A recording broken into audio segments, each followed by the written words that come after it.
கர்த்தராகிய இயேசு கிறிஸ்துவின் நாமத்தினாலே உன் அனைவரையும் அன்போடு கூட வாழ்த்துகிறேன். தேவ கிருபையும் தேவ சமாதானமும் உங்கள் அனைவர் வாழ்க்கையிலும் நிறைவாக என்றென்றும் தங்கியிருப்பதாக.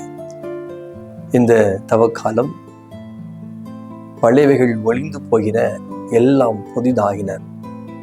இந்த நோக்கம்தான் தவக்காலத்துடைய அடிப்படையாக இருக்கிறது. இந்த தவ காலத்திலே நாம் கிறிஸ்துவுடனே அதிகமாக ஐக்கியமாக இருக்கும்படியாக இந்திய சுதேச மிஷனரி சங்கத்தின் மூலமாக அருமையான இந்த ஊடகத்தின் வாயிலாக உங்களை சந்திக்கக்கூடிய வாய்ப்பை ஏற்படுத்தி கொண்ட தேவாதி தேவனுக்கும், இந்த வாய்ப்பை கொடுத்த ஒரு பொது காரியதர்சி ஐயா அவர்களுக்கும் மற்றும் உடன் ஊழியர் அனைவருக்கும் நான் அன்பின் நல்வாழ்த்துக்களை தெரிவித்துக் கொள்கிறேன். நாளிலே உங்களை ஊழியர்களை தாங்குகின்ற மக்களை, ஜெப பங்காளர்களை, ஊழியத்திலே உடன் தோள் கொடுக்கிற அனைவரையும் சந்திப்பதிலே அதிகமாக மகிழ்ச்சி அடைகிறேன். கர்த்தர் உங்களோடு நிறைவாக தங்கியிருப்பாராக. நாம் ஜெபிப்போம். கிருபை நிறைந்த நல்ல தேவனே, இந்த தியான நேரத்திற்காக ஸ்தோத்திரம்.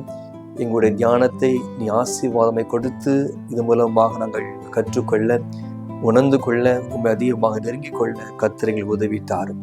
இயேசு கிறிஸ்து மூலமே கேட்கிறோம் பிதாவே, ஆமென். பிரியமானவர்களே, நமக்கு இந்த காலத்திலே மத்தேயு சுவிசேஷம் நாம் தொடர்ச்சியாக தியானித்து வருகிறோம். மத்தேயு சுவிசேஷத்திலே சொல்லப்பட்டிருக்கிற பல காரியங்கள் நமக்கு ஒரு முன்னோடியாக, இது மூலமாக பல காரியங்கள் அறிந்து கொள்ள விதமாக அந்த மலைப்பிரசங்கத்திலே சொல்லியிருக்கிற காரியத்தை நாம் தியானத்திற்கு எடுத்திருக்கிறோம். மத்தேயு 5ஆம் அதிகாரம் 17ஆம் வசனம் முதல் 26ஆம் வசனம் வரைக்கும் நமக்கு பகுதியாக கொடுக்கப்பட்டிருக்கிறது. தலைப்பு, நான் உங்களுக்கு சொல்லுகிறேன், உங்கள் சகோதரரோட ஒப்புரவாகுங்கள் என்று சொல்லி இங்கு சொல்லப்பட்டிருக்கிறது. மத்தேயு சுவிசேஷனுடைய பின்னணித்தை நான் குறைவாக எடுத்து சொல்லுகிறேன். மத்தேயு கடவுளின் இறை வார்த்தை எவ்வாறு இயேசுவில் நிறைவேறுகிறது என்பதை அவர் இங்கு சுட்டிக்காட்டுகிறார். இயேசுவை ஒரு புதிய மேசியாவாக நமக்கு நம்முடைய வாழ்க்கையை விடுவிக்க வந்தவராக, நம்முடைய அனைத்து நிலையிலும் நம்மை மீட்க வந்தவராக அவருக்கு காண்பிக்கிறார்.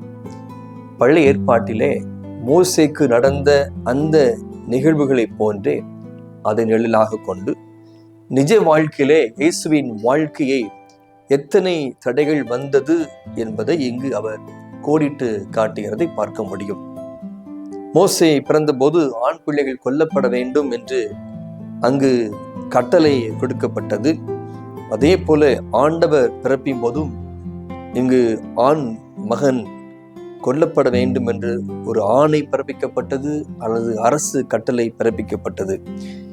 அந்த காரியத்திலே அவர் தப்பி பிழைத்து கடவுளின் சித்தத்தை நிறைவேற்றுகிற புதிய மேசியாவாக, புதிய மோசையாக அவர் இங்கு தன்னை நிலைநிறுத்துகிற காரியத்தை நாம் அங்கு பார்க்க முடிகிறது.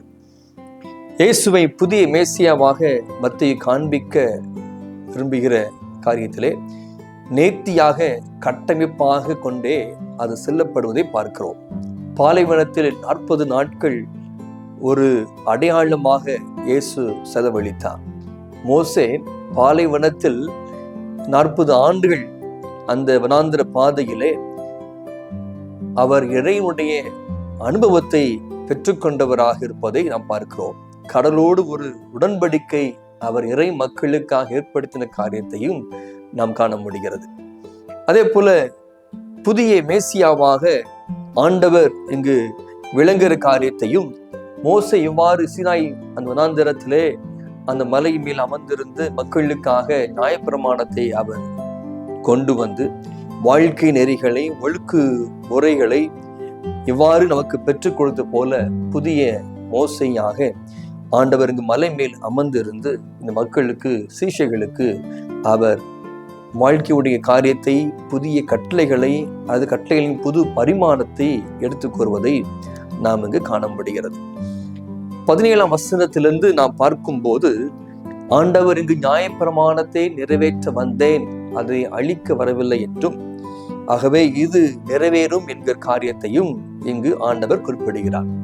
மோசேக்கால் சொல்லப்பட்ட அந்த கற்பனைகளிலே, அந்த கட்டளைகளிலே, பிரமாணத்திலே கொலை செய்யாதிருப்பாயாக என்று சொல்லி சொல்லப்பட்டது. இங்கு ஆண்டவர் சொல்லுகிறார், நான் உங்களுக்கு சொல்லுகிறேன் என்று சொல்லி ஆண்டவர் ஒரு சகோதரனை அவன் நியாயமில்லாமல் கோபித்துக் கொள்பவன் எரி நகரத்துக்கு அவன் நியாய தீர்ப்புக்கு எதுவாய் இருக்கிறான் என்று சொல்லி இங்கு ஆண்டவர் முன்வைக்கிற காரியத்தை நாம் இங்கு காண முடிகிறது. சகோதரனை கோபித்துக் கொள்ளுகிறவன் அன்பு செலுத்தாதவன் என்கிற காரியத்தை வசனம் 22 நாம் அறிந்து கொள்ள முடிகிறது. 1 யோவான் 3:15 தன் சகோதரனை பகைக்கிற எவனும் மனுஷ கொலை பாதகனாய் இருக்கிறான் என்று சொல்லி வாசிக்கிறோம். அதே போல 1 யோவான் 2:9 ஒளியிலே இருக்கிறேன் என்று சொல்லியும் தன் சகோதரனை பகைக்கிறவன் இதுவரைக்கும் அவன் இருளிலே இருக்கிறான் என்று சொல்லி அங்கு நாம் காண முடிகிறது. இங்கு ஆண்டவர் இந்த ஒப்புரவாகக்கூடிய காரியத்தை மிக முக்கியமாக இந்த பகுதியிலே வலியுறுத்துகிறார். நாம் மனிதரோடு ஒரு ஒப்புரவோடு இருக்க வேண்டும் என்று விரும்புகிறார். ரெக்கன்சிலியேஷன் என்று சொல்லலாம். மனிதரோடு கூட எப்போதும் நல் உறவு கொண்டிருக்க வேண்டும் என்பதை இங்கு ஆண்டவர் எடுத்துரைக்கிறார்.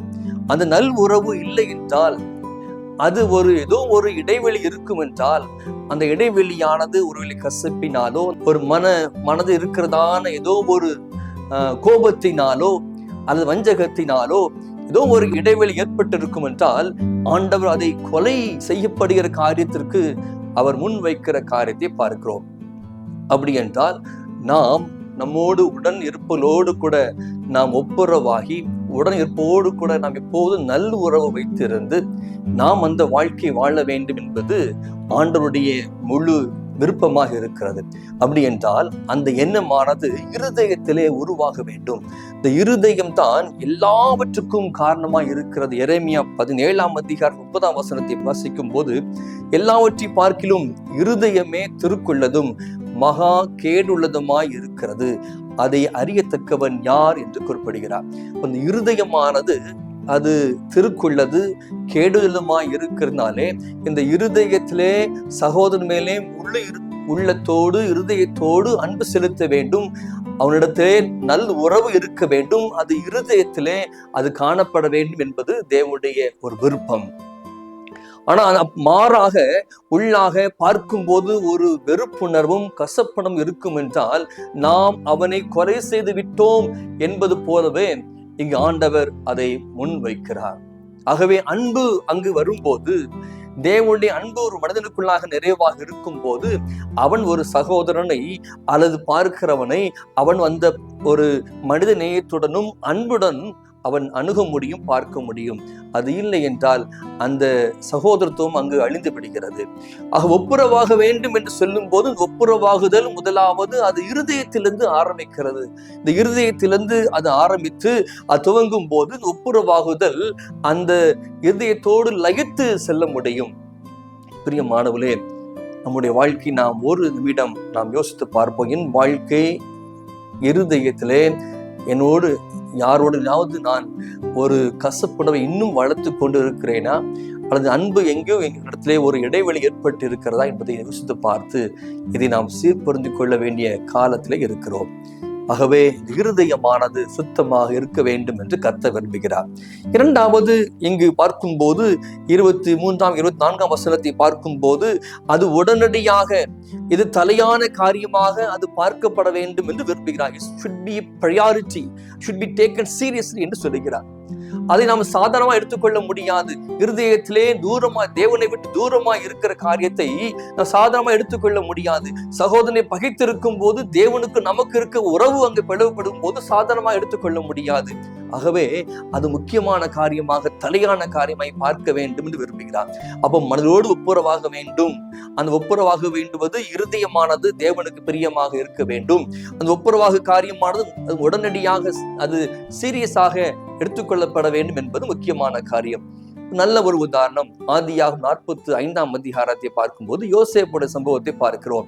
யோசேப்பு சகோதரரை வெறுக்கப்பட்டு ஒதுக்கப்பட்டவனாக அவன் அங்கு எகிப்து தேசத்துக்கு அடிமையானவனாக அனுப்பப்பட்ட சூழ்நிலையிலே அவன் அங்கு உயர்த்தப்பட்ட போது அவனுடைய குடும்பத்தை சகோதரர் அவனை தேடி வரும்போது அவன் பழைய கசப்புணர்வோடு கூட அவர்களை பார்க்கவில்லை. மாறாக அவன் சொல்லுகிறான், நான் யோசேப்பு, உன் சகோதரனாய் யோசேப்பு, கர்த்தர் என்னை உங்களுக்கு முன்பாக அனுப்பினார் என்று சொல்லுகிறார்.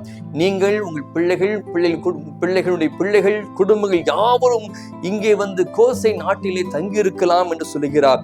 இந்த நாட்டினுடைய தேசத்துடைய நன்மையை நீங்கள் புசிக்கலாம், சாப்பிடலாம் என்று சொல்லுகிறார். அவருக்குள்ளாக எந்த வகையான கசப்புணர்வு இல்லை, கசப்புணர்வு வந்திருக்க வேண்டும். மாறாக அவர் மிகுந்த அன்போடு கூட அவளை ஏற்றுக்கொண்டார்.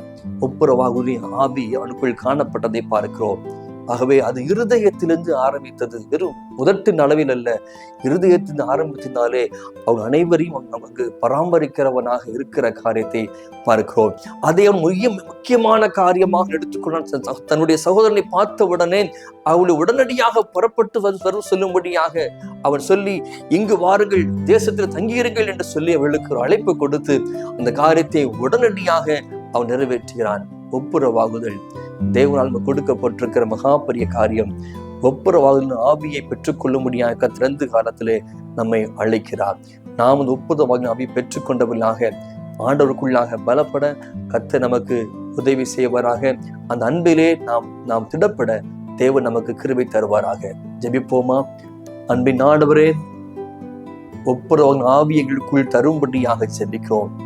உள்ளாக இருக்க எல்லா வகையான கசப்பின் எண்ணங்களை கர்த்தர் மாற்றி உள்ளாக உம்முடைய அன்பு எங்களுக்குள் ஆழமாக வேர் ஊன்ற வேண்டும் ஜெபிக்கிறோம்.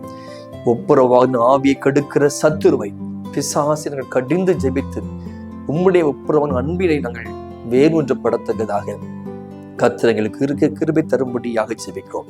எங்களுடைய இருதயம் உமக்கு நேராக பரிசுத்தமானதாக, உமக்கு நேராக ஆண்டவரே நேரானதாக இருக்கும்படியாக கர்த்தர் எங்களுக்கு உதவி செய்வீராக.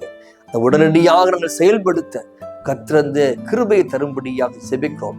இதிலே செயல்பட முடியாதபடிக்கு ஆண்டவரை கடினப்பட்டு கொண்டிருக்கிற காரியங்களை கர்த்தர் மாற்றி லகுவான இதயமாக, சதையான இதயமை கர்த்தர் மாற்றி கொடுக்கும்படியாக ஜெபிக்கிறோம் ஐயா. கர்த்தர் அப்படியே அனைவரையும் ஆசீர்வதியும். எங்களுடைய இந்திய சுதேச மிஸ்ர சங்கத்தை ஆசீர்வதியும், குடும்பங்களின் ஆசீர்வதியும், மிஷன்களின் ஆசீர்வதியும், தாங்குகிற பங்காளிகளை ஆசீர்வதியும். ஒன்றாக இணைந்து தேவராஜ்யத்தை கட்டுகிற பணிகளை தொடர்ந்து செயல்பட கர்த்தர் கிருபை தாரும். இயேசு கிறிஸ்துவின் மூலம் கேட்கிறோம் பிதாவே, ஆமென். நம்முடைய கர்த்தராகிய இயேசு கிறிஸ்துவுடைய கிருபையும் பிதாவாகிய தேவனுடைய அன்பும் பரிசுத்த ஆவியின் ஐக்கியமும் நம் அனைவரோடு கூட எப்போதும் தங்கி இருப்பதாக. ஆமென். God bless you.